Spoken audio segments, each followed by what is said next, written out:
Welcome to the Level Up Artist Podcast. We're your hosts, Adriana Amay and Jackie Sanders. We are two art professionals sharing forth the advice and business lessons we have learned along our creative journeys. we talk to artists, leaders, and art professionals to demystify the creative process and discover new ways to succeed as a career-minded artist. If you find value in these conversations, please go ahead and subscribe. This will help other creatives like you find our podcast, and you'll be notified when we drop a new episode every Tuesday.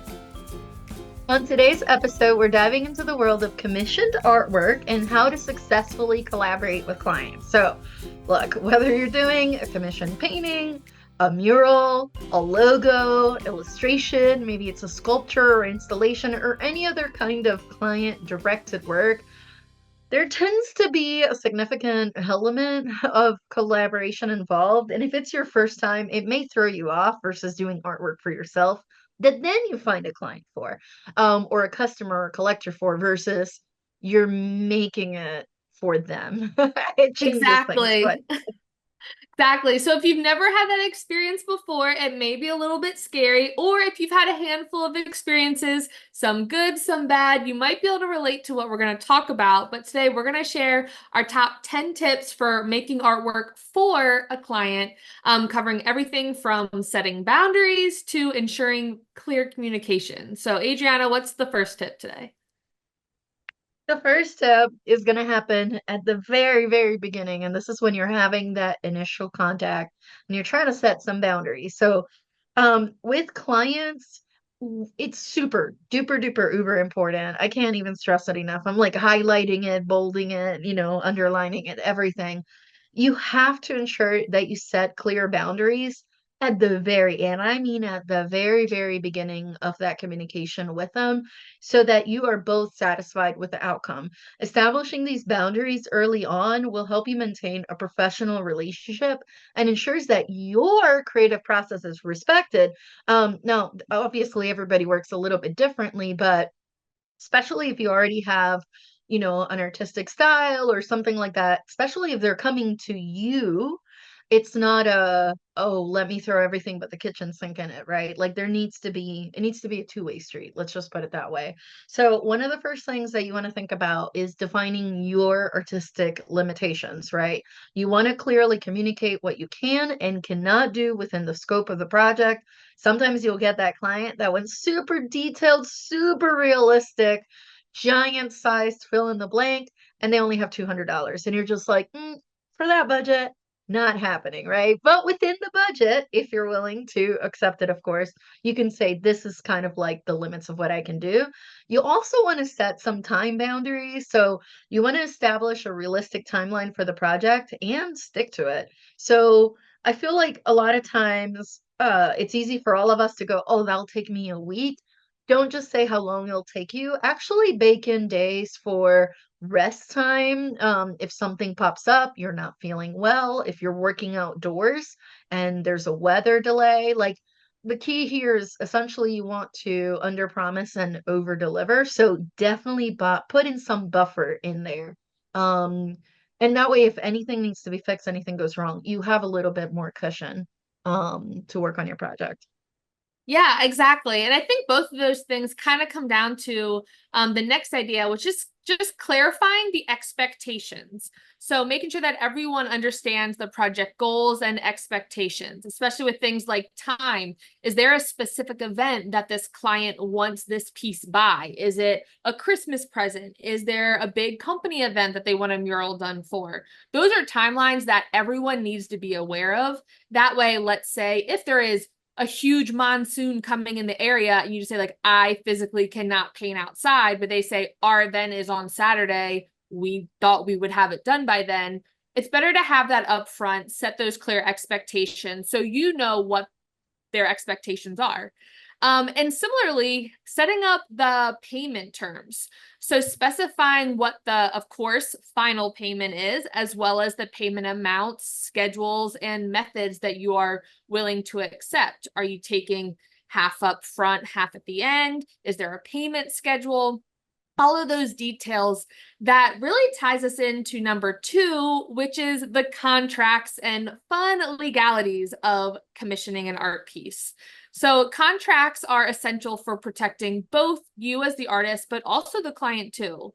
They outline the scope of the work, the deadlines, payment terms, and all those other crucial details, ensuring that everyone is on the same page with the project. They outline the scope of work, which clearly defines what's included in the project, if there are any add-on billables in terms of revisions, material upgrades, equipment fees, anti-graffiti coating if you're doing a mural. It clearly outlines all of these things so that, let's say you're in the design phase and your contract says you get 3 revisions as part of this base package. Any additional revisions after that will be X amount of dollars. They won't be caught off guard and say, whoa, I didn't know this was out of the question. It's clearly outlined in the contract, and it really makes those hard conversations a lot easier, because everyone agrees to the same terms. Um, Another key thing that a contract includes is the deadlines. So especially in larger project where there's one main project milestone that you're looking to hit, the final project, the final mural, maybe there's smaller milestones along the way of the design phase, the ordering materials phase, and then beginning production. Those are all timelines that may be dependent on each other, as sub due dates for the larger due date to be realistic. Things like, okay, you can't delay the design phase by 2 months and expect the end due date to still be the same, because that just pushes everything back 2 months. These are all details that, again, being on the same page can really help those tough conversations down the road. Yeah, absolutely. And think of like if the project has multiple phases to it where you're depending on others, like say it's a sculpture and there's different levels to it. If one place is backed up, it's just going to keep pushing things, down the road. So, anyways, things that you want to make sure are in that project, or say the client is supposed to have the space available for you, but they're still building it. It's still in construction mode. Well, some of those deadlines are going to have to move because you can't paint if there's no wall to do it in yet. Anyways, so those are some of the things you definitely want to have on contracts. And if you've heard some of our previous episodes, we definitely are big proponents of having a contract. In fact, we have an episode on that. So go look through our catalog, please. Other things, speaking of contracts, is you want to cover some of the finer details, some of the finer legalese, including intellectual property rights, like who does this design belong to? Can they reproduce it? What if it's for payment versus reproducing on business cards, but it's something you created for them? What's the cancellation policy like if things just don't work out? Who has the ongoing maintenance of the piece? Like obviously, if you did a commission painting, that falls upon the new owner usually, but sometimes they'll say, no, actually, can you maintain it and come clean it every, I don't know, every few years or whatever. Anyways, those are the kind of things you want to put in there, as well as any other legal considerations. And then obviously, again, we can't stress enough to use contracts. This is where this agreement is going to help you formalize the terms and conditions. Definitely make sure they sign it. This is the kind of stuff that if you go to court and you basically say, hey, I created this mural, I created this painting, I created the sculpture, this logo, whatever it is, and say the client hasn't finished paying you or they're not agreeing to their terms, the contract is what you can take, legal measures upon. And if that thing's not signed, it doesn't count. So definitely make sure it doesn't have to be like a 20-page situation. Sometimes an agreement or contract equivalent can be, just a couple pages, but definitely the main points of concern for you and what's going to happen to that piece going down the road, make sure that's signed and in your possession. So signed by everybody. Thank you. And then that brings us to the next step, actually, which is about project execution and communication. So speaking of, um, clear communication is the foundation of a successful client relationship. We're encouraging you to be transparent and articulate about your process, expectations, and any changes to prevent conflicts and ensure a smooth collaboration. Again, this is a two-way street. You may meet some clients here and there that will say, do whatever you want. Let me just be real with you, those are rare. I mean, even if they say do whatever, I love everything you do, and they do exist. Don't lose hope if you've never met them, they do exist. They'll still have parameters in mind, whether it's a budget constraint, a size constraint, or maybe they have some colors they want you to incorporate. Regardless, you want to communicate upfront with them. And with this, we're not saying over communicate and ask them about everything. You want to come out as assertive and confident, and you are the expert in your field. This is why they came to you, but also not like, oh, I'll wing it and then see what happens. Like, let's just smooth it out and just kind of like communicate. So, one of the things you want to decide up front, and by the way, this is your decision. I kind of want to stress that out. Other than giant projects, most everybody else that we're talking about, this is your decision, not the client's decision. You want to decide how often you will send updates to keep client in the loop. So sometimes for painting commissions, which we actually, we've talked about that here and there, um you get to decide. You don't have to show them every layer of that painting. You could say, I have the mock-up, they have the agreement, we signed, I got my deposit, and then now I may show them maybe one or two pictures. Like, I think it's good to document the process if you want to, but I don't have to send every day, this is where I left off with your painting.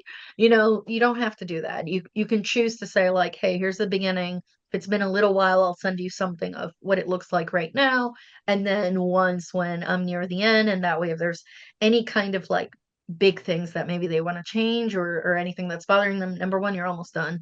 And number two, like, they have a clear expectation of what your vision was, instead of them having you make changes before you're even finished. And then now you're like rerouting, calculating, and that can just be really disruptive to to the process. And if you were clear from upfront on what you were intending to do and they already agreed to it, then it's time for you to do your thing. So, something to think about.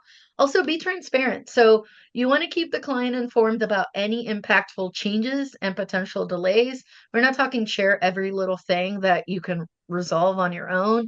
We're talking big stuff like, hey, that wall that you asked me to paint, it's falling apart. There's chunks of it coming off. This is not something that was discussed in the beginning. Some stuff's going to have to be reworked, or a professional needs to be brought in. There's moisture coming through it. Like, no mural is going to stay on that thing like permanently, right? It's going to fall apart. This might be something that in the initial phase you didn't find, and it's not something that you can wing it and fix. And usually it means there's a third party that needs to be brought in to do repairs, or the client needs to do it. Communicate those kind of things. Now, we're not saying doom and gloom. Oh no, I refuse to touch that wall, especially if you already signed a contract. But try to work with them, kind of positive, like, hey, something popped up. Hey, I spilled the paint on your asphalt parking lot. Hey, that happened to me last year. It's like, I'm so sorry. I will clean it as soon as I can, and in that case, the client was like, yeah, it's fine. It's just a parking lot, right? But I communicated in advance, and I did try to clean it, and I did my best. Jackie was there. She was my witness. Did our best. But that's the kind of thing you definitely want to talk to them about. Don't just like pretend it didn't happen. That's not going to help you either. Yeah, exactly. And I think that's all about just, yeah, as you mentioned, being transparent and managing expectations, right? That is a lot of anything when it comes to working with other people, working with larger organizations. And especially when it comes to those visual expectations too. I kind of want to loop back into that you mentioned, Adriana, is using visuals to your strengths. So things like sketches, mock-ups, samples of maybe the color swatches that are going to be in the final piece. You can decide on how detailed you actually want to get, how detailed you want to guarantee the end piece will look. That'll be very dependent on your process as an artist, and what you're producing for them.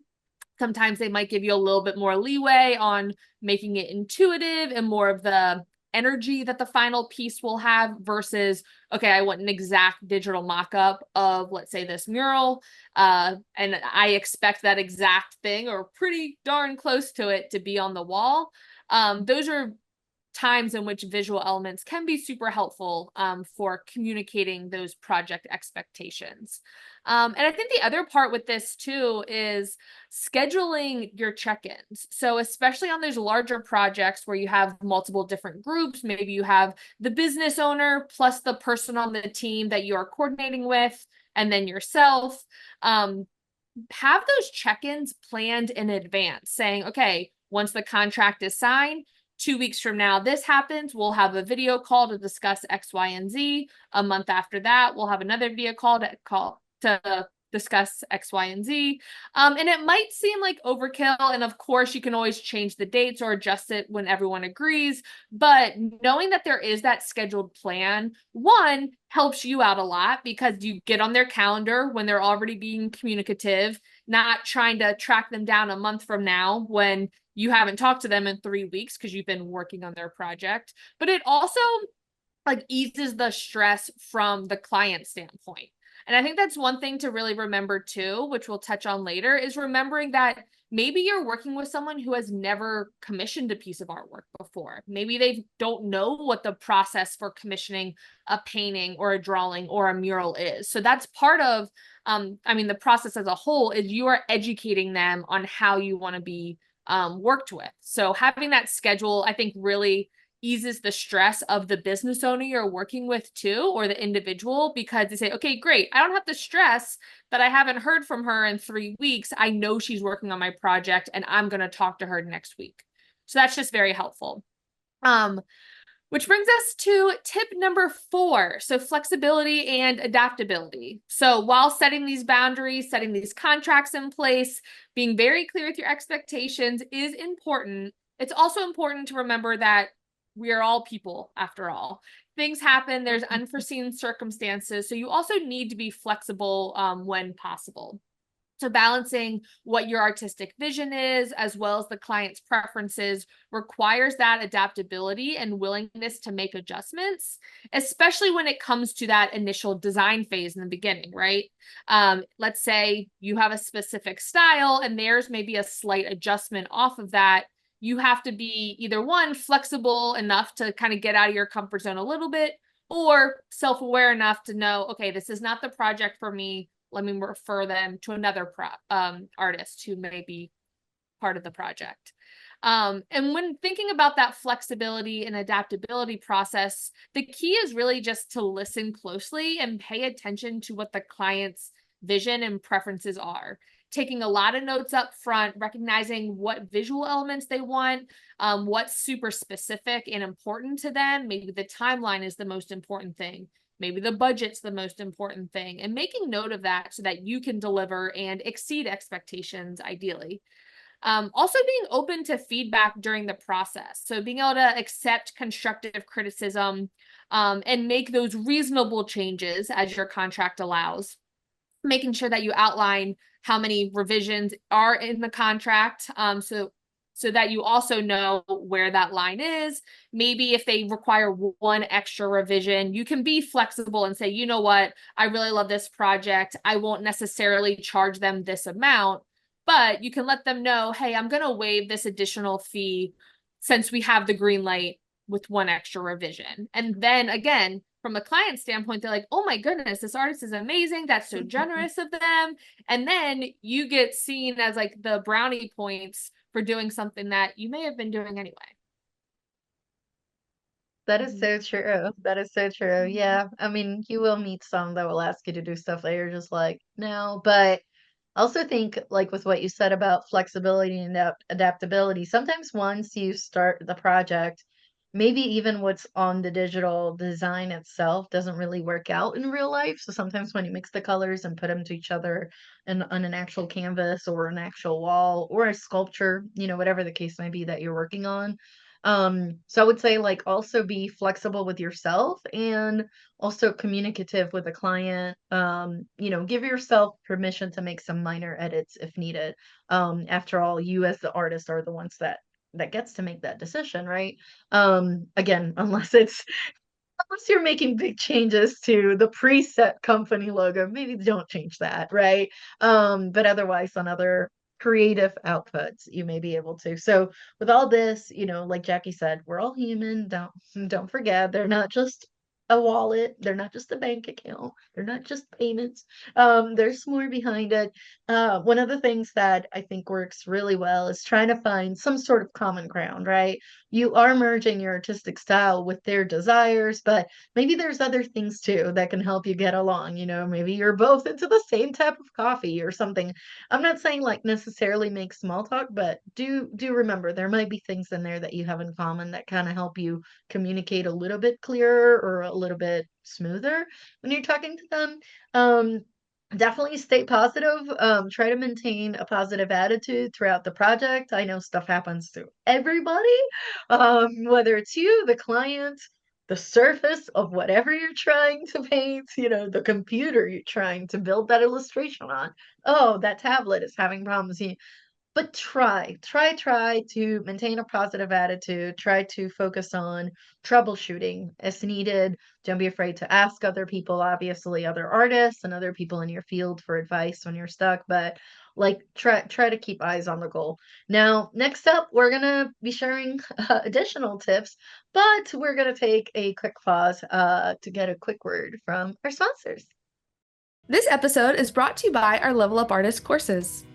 We understand that life as a modern artist can be both exciting and overwhelming. Plus, there's a lot of information out there. So, what do visual artists actually need?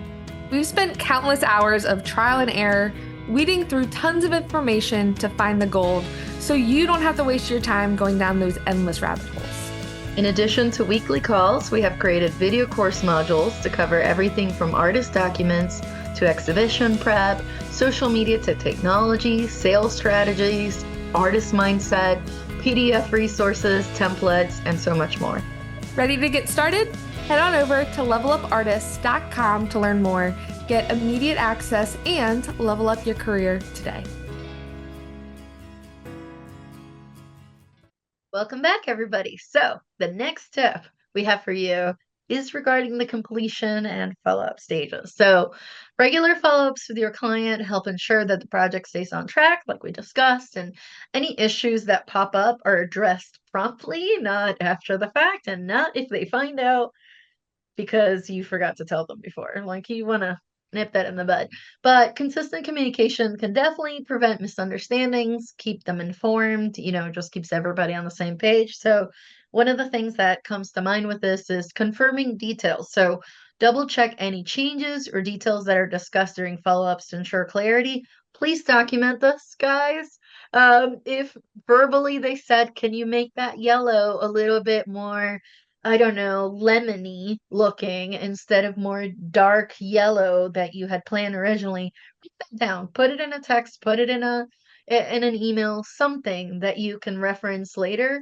If there's something they want you to write out and you're like, hey, it looks like there's a typo on it, and they confirm that's the right way to do it, and you do it with the typo, guess what? You can protect yourself because you have it in writing that you pointed out that that logo they wanted you to make had a typo and they said yes, do it anyways. So document it, please. Document it, confirm details, and document everything.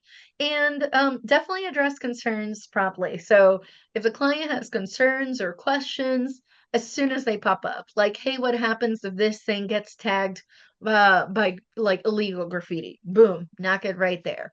Oh, hey, what happens if this paint starts flaking off? Boom, like try to address it as fast as you can. Not saying be reactive about it. If you need to do some research on it, again, talk to other people in your field that may help you troubleshoot it, but don't put it off and avoid it. Try to get back to them as soon as you can to address their concerns because you want them to feel comfortable with them giving you money to do a thing. Like you want them to feel good about it. Yeah, exactly. And I think piggybacking off of that is also the idea of offering solutions. So proactively offering solutions to any issues or challenges that may arise during a project. So, for example, if there's an issue that comes up with a mural, not just presenting, okay, this issue is happening, but also saying, hey, this is the issue that's happening. This is what I propose a solution be. Alternatives could also be X and Y. How do you want me to move forward? Let's say if it's something in regard to um the state of their building or like the texture on the wall. Again, certain things as artists and as the expert, we are given liberty to just like make our best expert judgment call. There are things where you kind of need client approval, but offering a solution often makes it a lot easier because ultimately you want to make it as easy as possible for the client to work with you. You're not saying, okay, this is the perfect seamless process and nothing went wrong ever. That's not the same thing. But when things come up, offer solutions, make it as painless as possible for them. And showing your appreciation and gratitude for the client's business and for trusting you to do the work for them. That goes a long way when building that long-term relationship, when it comes to someone maybe referring you to their friends, other business owners, to their customers, if you're doing a mural in a business. So really just goes a long, long way. Which brings us to our next couple of tips for building that successful client relationship, both during and after the completion of a project, because that's really that combination of being professional, being creative, but also being a reliable business owner for them to work with. So for the next couple of tips, we have number 6, which is building trust, which kind of goes without saying, but people want to work with people that they trust, being reliable, honest, and delivering on the promises that you promised you would make. Number 7 is being professional, maintaining that professional demeanor in all of your interactions, respecting the client's time, their preferences, and their communication along the way. Number 8, managing your expectations. So setting those realistic expectations from the start to avoid misunderstandings and disappointments, which again, this does come often with direct and clear communication that can be uncomfortable for some people, especially if you're not used to it. However, having a slightly uncomfortable conversation in the beginning can go a long, long way rather than reactively having a conversation about expectations after maybe the client's already upset about something or feels like you are trying to hide an issue down the Mm-hmm. road. So managing expectations is definitely key. I know. Some examples that came to mind as you said that is like, just imagine if you showed up at the work site, like you said, you'd be there by 8:30, you show up at 11, you only work 1 hour, you take a 3 hour lunch. On top of that, you are dressed like you just rolled out of bed, or maybe you had too much to drink the previous day.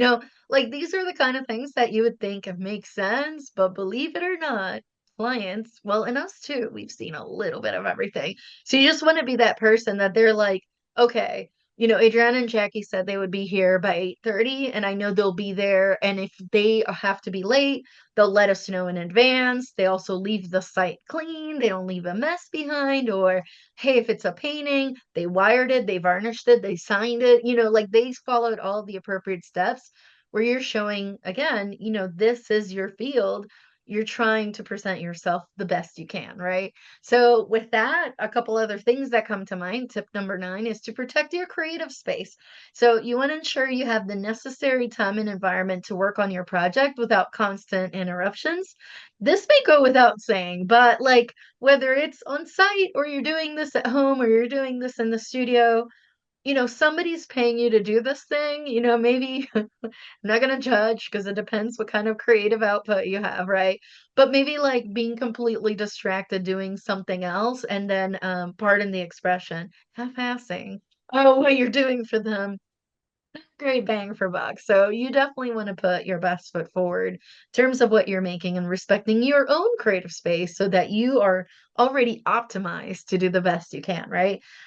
Another hot tip, honestly, is to celebrate the small wins. So acknowledge and celebrate the small achievements and progress made along the way.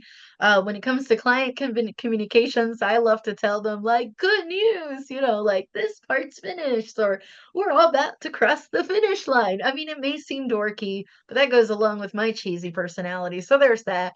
But it also helps to get them excited, right? Or you could be like, hey, and I created this reel for you, and I'm going to tag you guys as collaborators so you guys can share it too. I'm so excited about this behind the scenes of fill in the blank, whatever you're doing with them. Like things that just get them all pepped up too, right? Like celebrate it together. It's part of building that relationship. Bonus tip, however, number 11, guys, you need to follow your instincts. Let me just say this. I'm sure, especially if you're talking to other seasoned veterans in the art field, you're going to meet this, is If a client seems like they're mismatched from the start, maybe it's a personality thing, maybe it's the type of art style or theme they're requesting, maybe they're reluctant to sign a contract. Run, run, run, red flag. Um, you Mhm. may just not be a good fit for each other, right? Like if there's something that feels off from the get-go, just ooh, take maybe they want to make 500 billion revisions before you've even got started. Like, take a step back, sleep on it, kind of decide on it. Um, Preferably bow out gracefully before there's a contract in place. It's a little bit different once everybody's signed. Then you may have to grit through your teeth and do your best. But especially if it's before the contract, try to get out of it if you can. Maybe even offer, like Jackie mentioned earlier, to introduce them to another artist who maybe is a better fit. They want super realistic fill in the blank and you're more abstract. Chances are if you've been building your artist network, you know somebody else that might be a better fit. So don't be afraid to say no. Is kind of what what this kind of comes with. If it feels a little weird in your tongue, just step back. But as we wrap this up, by setting up some clear boundaries while remaining somewhat flexible, following up regularly, using contracts, can't highlight that enough, maintaining clear communication, and incorporating some of these additional tips, you can ensure a successful collaboration with your clients. Absolutely. And these tips can really help you as an artist navigate that complexity of commissioning artwork, whether it's murals, whether it's a painting, drawing, whatever it is. You want to make sure that it's both a satisfying outcome for you as the artist, but also for your client.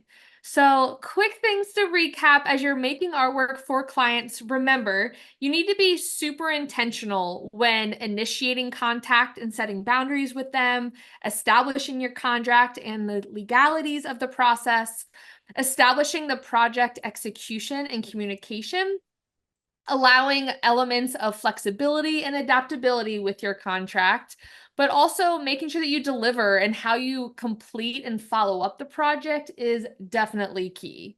Then going on to our sixth tip is building that long-term relationship by building trust, making sure that you're professional, managing expectations from the beginning, while also protecting your creative space and celebrating the wins along the way.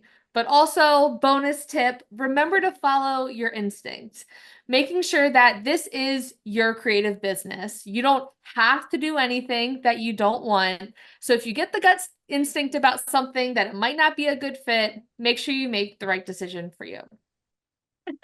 Yeah, absolutely. We all understand having to pay bills, but hopefully some of these things will help when you're even considering collaborating with a client on a creative output. So just keep in mind that clear communication and super important that mutual respect are going to be key ingredients to successful client relationships. So good luck out there. With that, we're going to wrap today's conversation and we hope you found these tips helpful.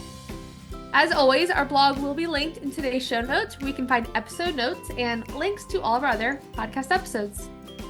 If you want to stay connected with us in between episodes, share feedback, or have a question you would like for us to answer on the podcast, you can reach us through social media. I'm at Art across all platforms. And I'm at J Sanders Studio across all platforms. And if you want to follow the podcast, we are at Level Up Artist on Instagram. You can also visit levelupartist.com to get immediate access to templates, resources, and course modules to level up your creative career today. Thank you so much for listening. We'll talk to you next week.